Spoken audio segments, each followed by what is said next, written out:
It's over, Anakin. I have the high ground. You underestimate my powers. Don't you dare. Try it, don't try it.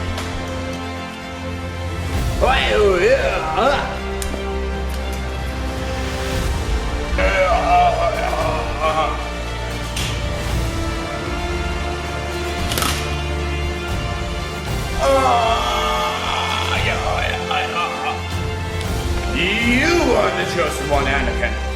It said you were supposed to destroy the Sith, not join it.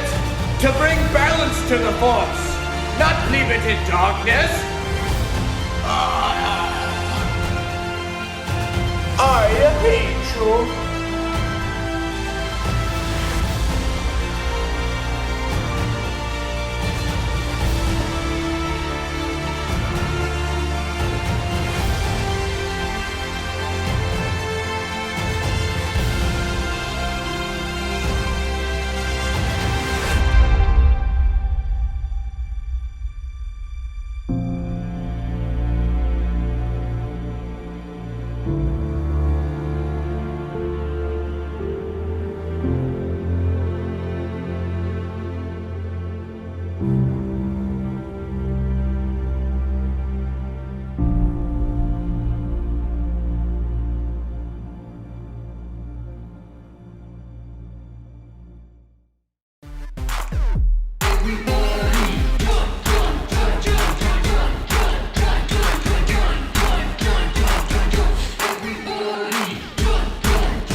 What's up, everybody? It's John. Welcome back to MSM. We are super excited that we are able to get back in person. Those of you watching online, perfectly fine. We've got stuff for you too, as you can see, because you're already here watching things online. So I don't need to tell you guys anything. But we are kicking off a new series here. That was me kicking it off, like kicking? Okay, you get it. We're kicking off a new series here called Popular, something that I am so great at not being. But it's called Popular, right? So we're talking about influence and things we have over others, over the world, whatever. So I want you guys to think about a couple things during this little lesson here. Number one, who do you think is the most popular person, the most famous person in the entire world? All right, number two, what makes them so famous?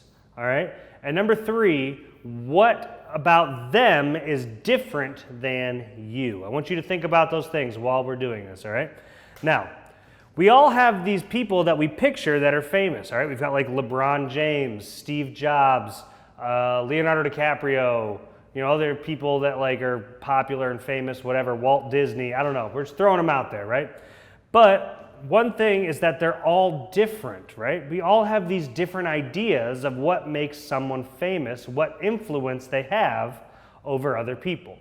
And so when I say influence, what I mean is like the ability for something that they do to influence, to change the thought, the ideas, the behaviors, or the choices that someone else could make, right?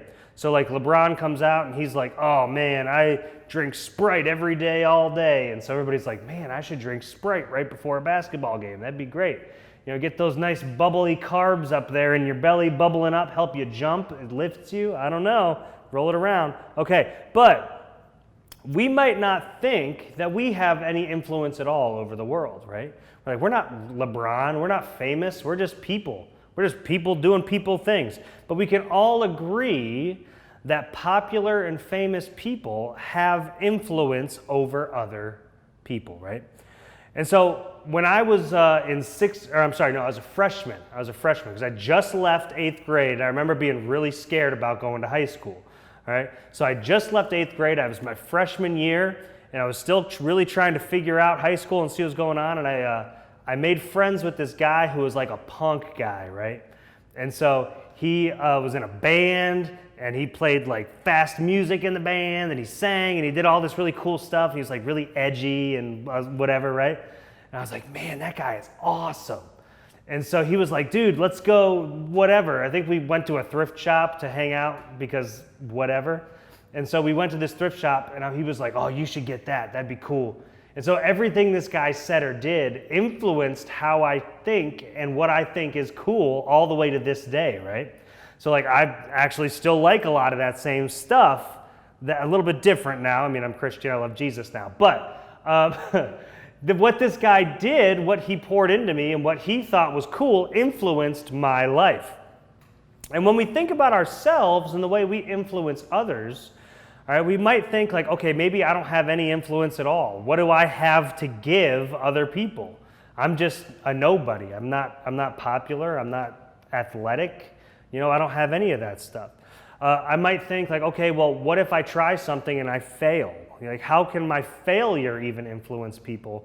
Because I don't want anyone to laugh at me or do things like that. If you do play sports or you are popular, you might be like, man, the pressure is too much. It's getting to me.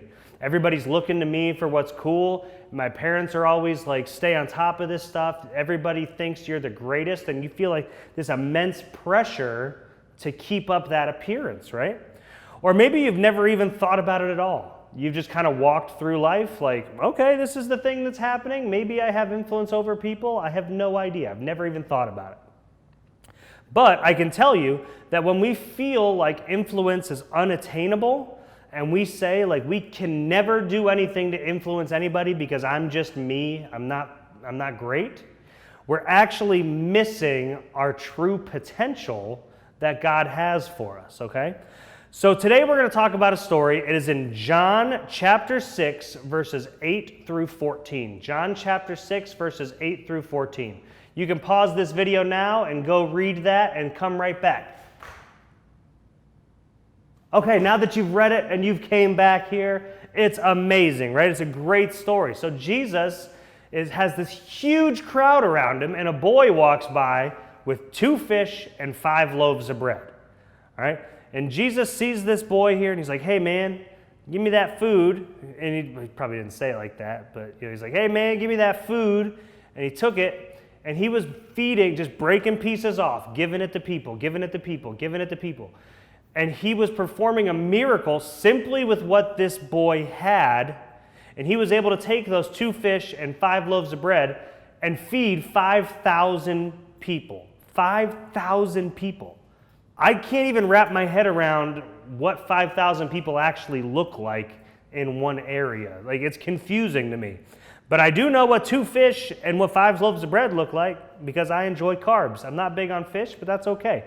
But what Jesus saw was he could have fed this crowd anywhere in any way that he wanted, all right? We have stories all throughout the Bible where like God works in these crazy ways, and Jesus used this boy to feed people because he wanted him to have part in this story, right? That boy didn't set out that day saying, man, Jesus is going to use me. No, he was just going there, right? And Jesus was able to have what that boy was already working with.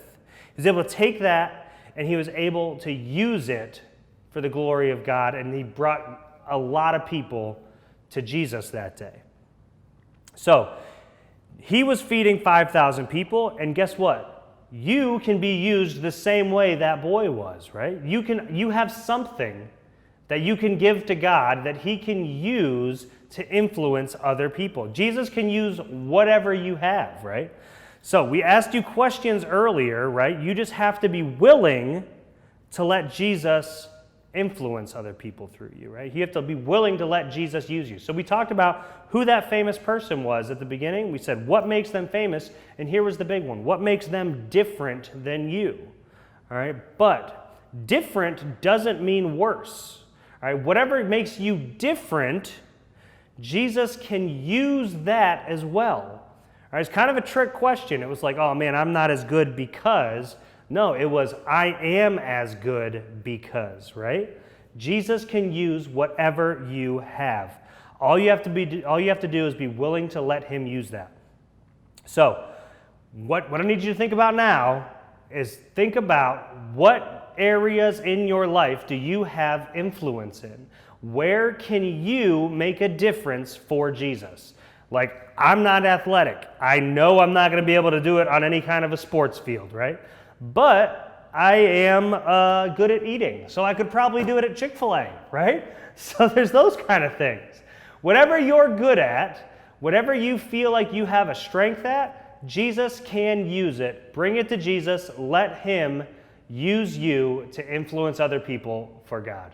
All right, guys, that's what I got for you today. Thank you so much. Bye.